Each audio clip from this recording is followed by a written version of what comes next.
การเคลื่อนย้ายแรงงานลาวไปไทยเพิ่มขึ้นอย่างเด่นชัดในระยะผ่านมา มีรายงานการเคลื่อนย้ายของแรงงานลาวไปยังประเทศไทยเพิ่มขึ้นอย่างผิดปกติ ซึ่งกลายเป็นหัวข้อที่สังคมให้ความสนใจ และเป็นสิ่งท้าทายใหม่ต่อการคุ้มครองแรงงานของภาครัฐ การไหลเข้าของแรงงานจำนวนหลวงหลายนี้เกิดขึ้นย้อนหลายปัจจัยประสานกันทั้งทางด้านเศรษฐกิจและสังคม สาเหตุหลักที่กระตุ้นให้แรงงานเฮไปไทยการเพิ่มขึ้นของการเคลื่อนย้ายแรงงานครั้งนี้ได้ถูกวิเคราะห์ว่าเกิดจากปัจจัยต้นตอดังนี้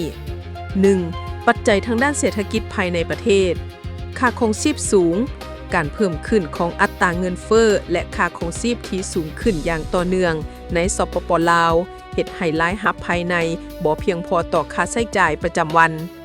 การขาดแคลนเวียกเฮ็ดงานทำตลาดแรงงานภายในประเทศขยายตัวช้าเฮ็ดให้เกิดการว่างงานหรือบ่มีเวียกที่เหมาะสมกับสีมือแรงงาน 2. ปัจจัยดึงดูดจากประเทศไทยความแตกต่างด้านค่าแรงงานประเทศไทยมีอัตราค่าแรงงานขั้นต่ำที่สูงกว่าลาวหลายเฮ็ดให้เป็นแรงจูงใจหลักสำหรับแรงงานที่ต้องการรายได้สูงขึ้นเพื่อส่งมาช่วยครอบครัวโอกาสในการเฮ็ดเวียกที่หลากหลายประเทศไทยมีความต้องการแรงงานในแขนงการต่างๆสูงโดยเฉพาะเวียกงานก่อสร้างอุตสาหกรรมและบริการความใกล้ชิดทางด้านภาษาและวัฒนธรรมความคล้ายคลึงกันทางด้านภาษาและวัฒนธรรม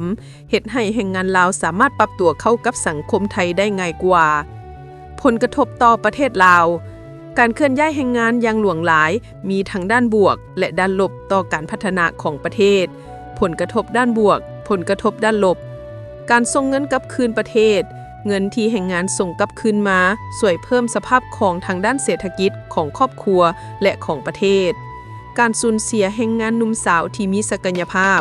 การสูญเสียแรงงานที่มีความรู้ความสามารถหรือมีพลังงานในการพัฒนาประเทศการเรียนรู้สีมือแรงงานจะได้เรียนรู้สีมือและประสบการณ์ใหม่ๆจากการเฮ็ดเวียกในประเทศไทยปัญหาสังคมการที่สมาชิกในครอบครัวต้องอยู่ห่างกันอาจส่งผลกระทบต่อการดูแลเด็กน้อยและผู้สูงอายุ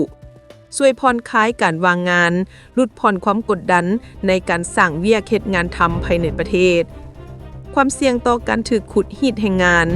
งานที่บ่ถูกกฎหมายหรือบ่มีเอกสารครบถ้วนอาจตกเป็นเหยื่อของการถูกขุดรีดแรงงานหรือว่าการถูกหลอกลวง